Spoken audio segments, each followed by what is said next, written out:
So if you have a question, go ahead and raise your hand. We're right here.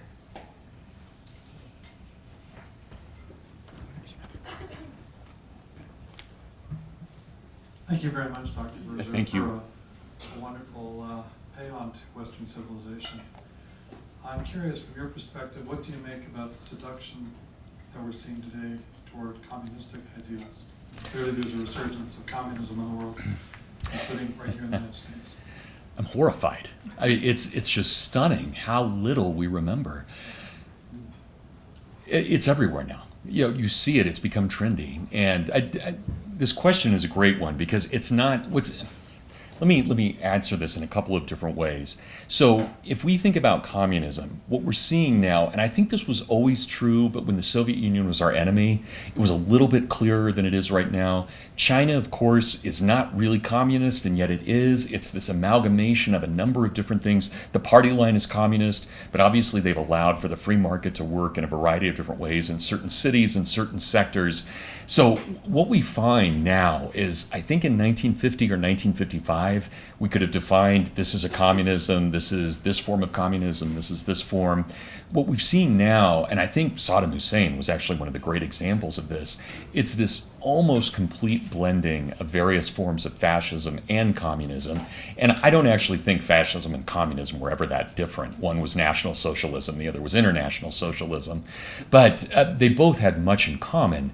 But I think we've gotten to a point where theoretically, when we're talking about this and when young people are debating it, there's really no great distinction between this form of totalitarianism and this form, but we're seeing it in democracy as well. Democracy through free speech restrictions and other things, which is exactly what people like Alexis de Tocqueville worried about, that we would have a kind of soft totalitarianism in which our actions were not necessarily stopped, but we would stop thinking about taking those actions in the first place. This is how de Tocqueville defined what a democracy would be like if it ever became despotic, right? So it's not that we are told we can't do this. We're just not educated in a fashion where we even imagine that's a possibility at this point. So we keep getting narrower and narrower in our understanding. But the second thing I would answer to that, and again, a great question, we absolutely cannot, and we cannot forget the dead.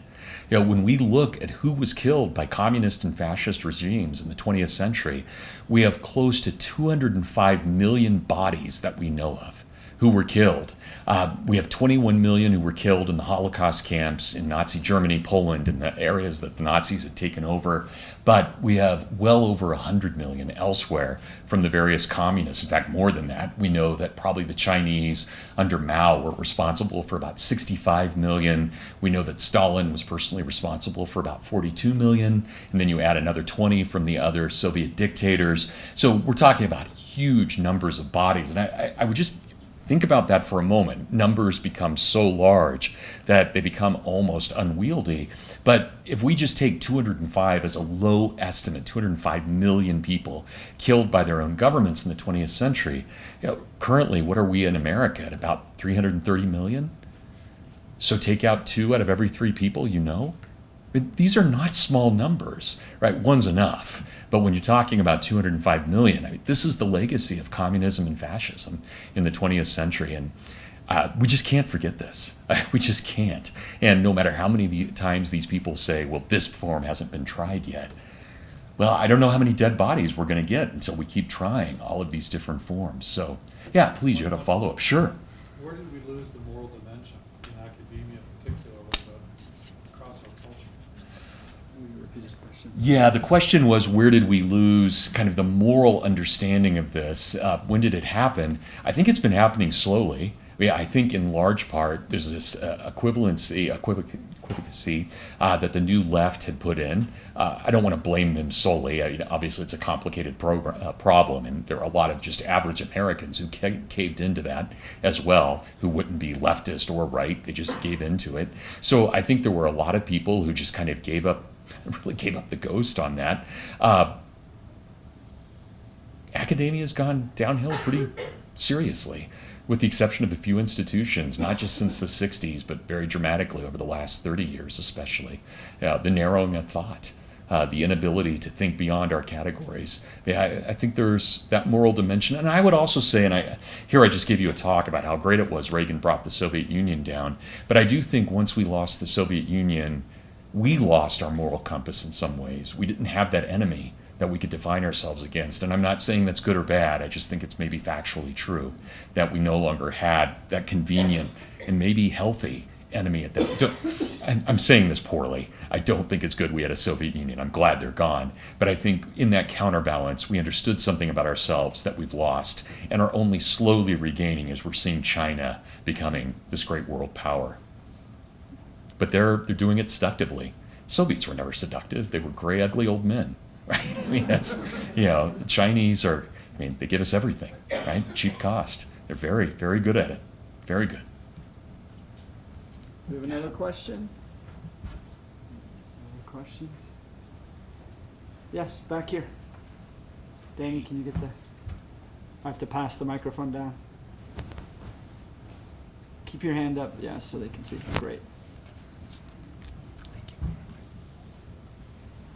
Okay, so what can we as students do to help Sure. pull our nation out of this downward spiral? Well, yeah, thank you. And there are a lot of things. And of course, in some ways, I could just be that cranky old guy up here, right? And I understand that. There are a lot of things. So my kids, I have quite a few kids, but my two oldest are in college right now. So they're roughly your age. And this is something we talk about a lot. And my wife's also an academic, so we've got a very nerdy home, which is a lot of fun, actually. But we talk about this. And, it's interesting. One of the things, so I quoted Russell Kirk earlier. And one of the things Kirk always cautioned about was when we discover these problems, we want to solve them immediately because we believe in justice. It's in us. We love justice. We want to do the right thing. I think even the left, people I don't necessarily agree with, I think are seeking justice. I think they're going about it the wrong way generally, but I think they're seeking it. I think we all want it in some way. So when you're 20 or 21, you want so badly to put your great energy, which you have wonderful amounts of energy, and you want to put that against this issue and take it out immediately. And one of the things that Russell Kirk always said, and not to be a downer at all, quite the opposite, he always said that we have to realize that we really can only change ourselves, and then we can work on our neighbors and those we love. And real change is difficult. Real change takes years. It's not something that we're going to change overnight with a new tax or a new subsidy or a new law. We've got to make sure that we can change things slowly, and they'll become permanent then, or at least as permanent as human existence ever is. So real work is convincing your neighbor that you're right on this. You don't like abortion? Talk about it with your neighbor. Be open about it. Tell them why you don't think it's right. Not just in sound bites, but actually have a real discussion. And if your neighbor is thinking about it, actually help them, fund them, help make sure that they carry the baby to term.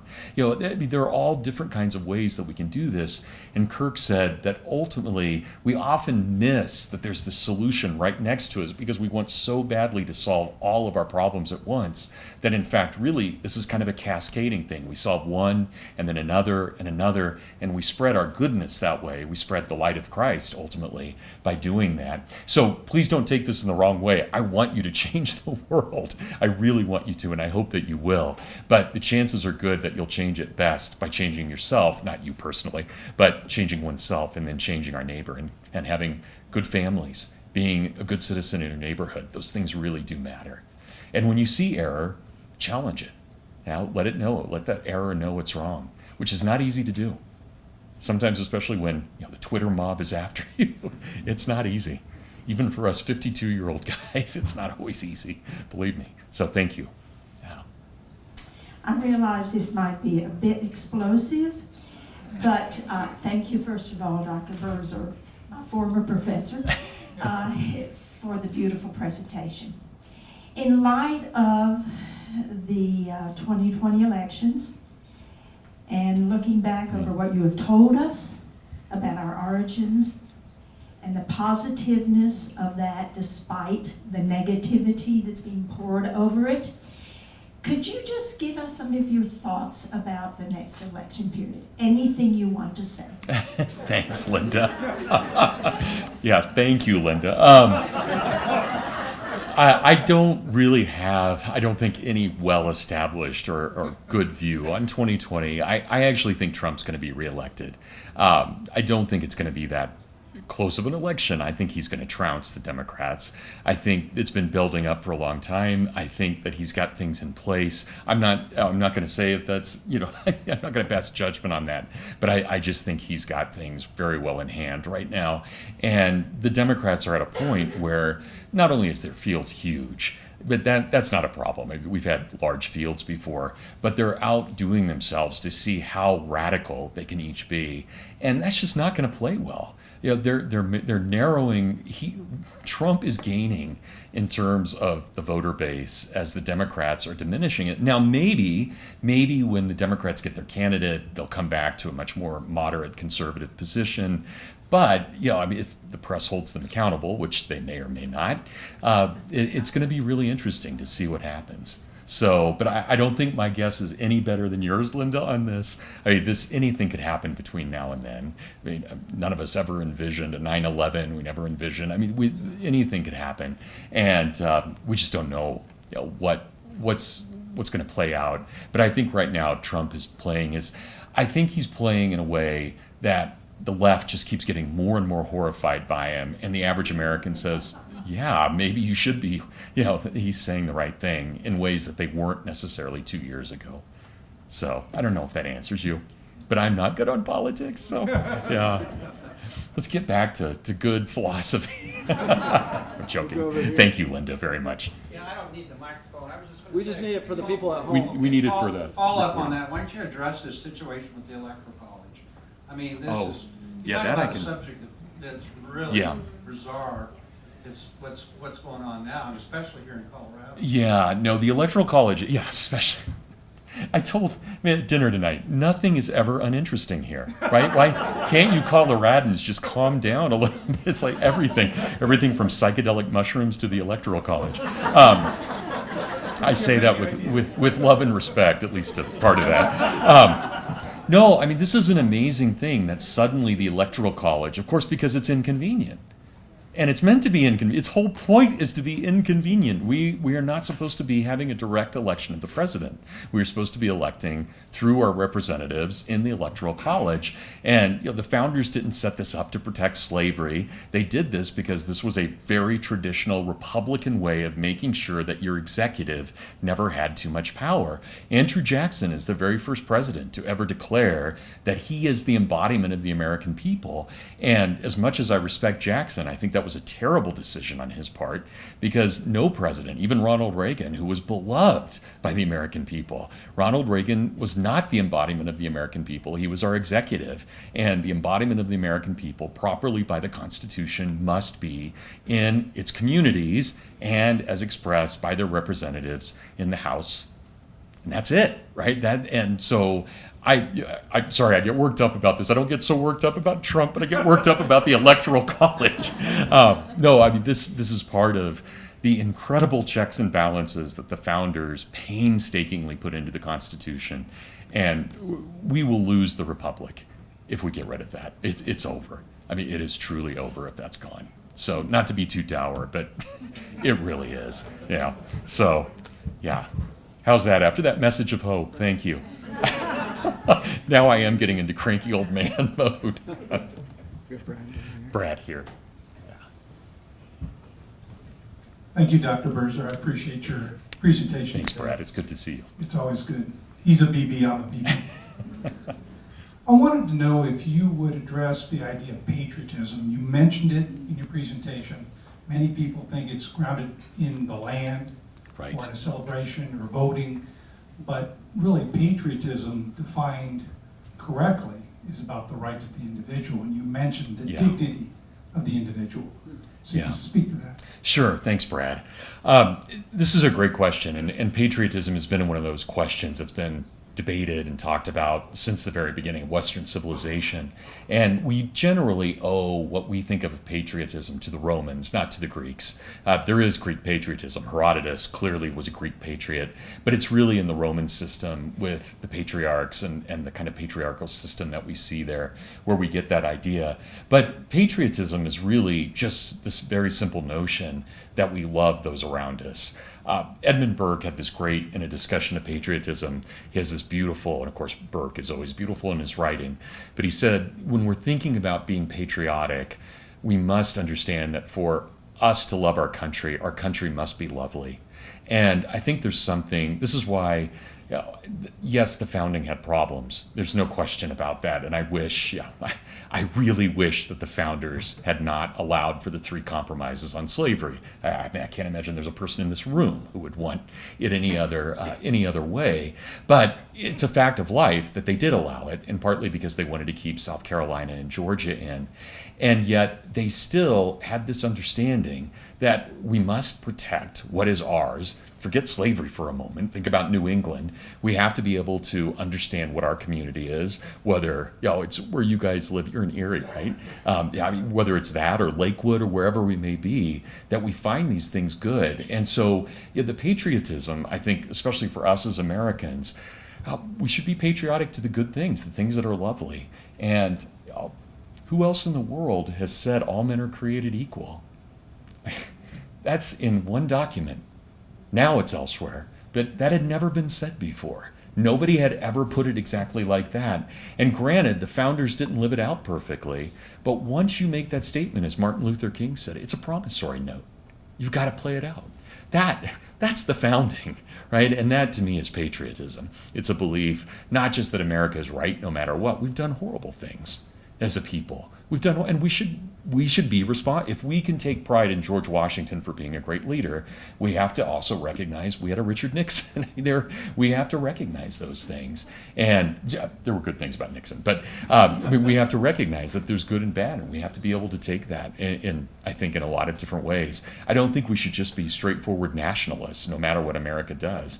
I think we need to say America when she's right, and we need to promote what's right about that. So to me, that's patriotism, at least as I understand it traditionally. So yeah, thanks, Brad. Go ahead. Question back here from a student, and then we'll go over here. Go ahead. Yes, sir. So in light of all the attacks... Weren't you in class this morning? Yes, sir. Yeah, and you asked a question then too. Thank you. In light of the attacks, both on the Electoral College and Sure. traditional patriotism in the U.S., how can we as students also address the seeming hatred of the First Amendment and free speech on college campuses, especially? Yeah, isn't that interesting? The place where we should be open and talk about these things is the one place that is even more dangerous than Twitter is. This is a great question, and your question this morning was great too, so thank you. You're obviously, you're a cool guy. I do think part of it is kind of like what your fellow student asked earlier. I do think that some of these things just have to be challenged at the moment, but we also have to do it in a right way, right? If we just get super angry, which we may be justified in doing, you're not going to convince anyone. They're going to get angrier, and you're probably going to, something either bad's going to happen or you're going to walk away from each other, and that's not healthy. I do think we need to learn ways like Reagan did. Notice what Reagan said. Reagan spoke to his audience, right? He understood it. He didn't compromise his views at all, but he spoke to his audience. And I think there's something, this is where Trump does not, he does speak to his audience, but the media doesn't get it because they're not his audience, right? They're missing that. And so he is speaking to his audience, but it's not in the way that Reagan did. Reagan was an actor. He had he had the great voice. He knew how to modulate. He knew what to say. He had quotes. He had a nearly photographic memory. He was a genius. He just knew when to say the right thing at the right time. But part of what he did was he always made friends. And there was a joke on Capitol Hill that when he was president, people like Tip O'Neill, another Irishman, they should have been best buddies. Tip O'Neill took a few days to go over and meet Reagan because he knew that he'd like him and he didn't want to. That's who we should be. We should be that guy. We should be the guy who can win people over that way. And that doesn't mean there aren't times we shouldn't get our backs up. There are times we should, definitely. Leonidas is a perfect example of that. But those are extraordinary situations. In most situations, I think we should take the Reagan model. Yeah. So be good, young man. We've got a question here. This will probably be our final question. Good. Thank you. wondered about your thoughts on the intersectionality movement. Is there a historical precedent to it, or a good response in your estimation to it? Thank you. I have to say that whole movement confuses me. I tried to study it, and I really have a hard. I don't know. I don't know if it's my mindset. I have a very difficult time getting around what the arguments are within it. And I've wondered, being within it, what would it look like? How would a person kind of see the world? And it seems like a very dark view from what I can tell in terms of just not really having any, well, yeah, I don't know enough about it to go too much into what I think on it. But I do think it's an interesting movement at the moment. And I think it's something that we probably, especially those of us who are not on the left, we probably need to think of ways to counter it. The only equivalent, and I could, Michael, you could probably help me out here better than me.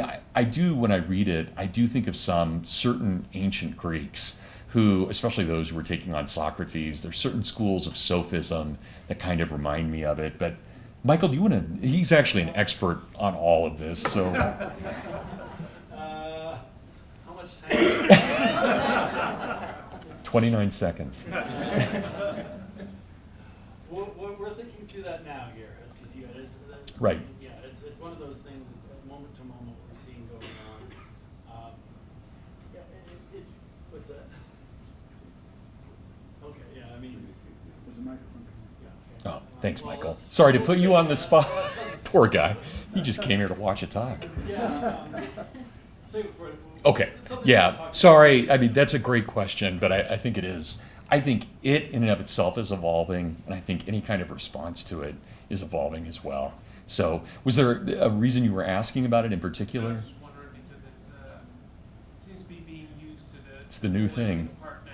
Yeah. And create all these special groups, and it's Right. more divisive when we need to be more unified. It certainly seems that way to me, and divisive not for any other real reason except to be divisive. That's why I think with this New York Times thing as well. I mean, their agenda is to undermine. It's not to build up at all. If we wanted to talk about Black history, great. Let's talk about Black history.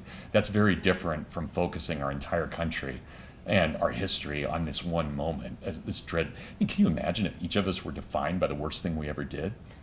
Oh my gosh, yeah, there'd be no hope left. I mean, it's insane. So yeah, thank you. Great. Can we Okay, give yeah, Dr. thank you Birzer very a much. round of applause? Thanks for letting me pontificate too.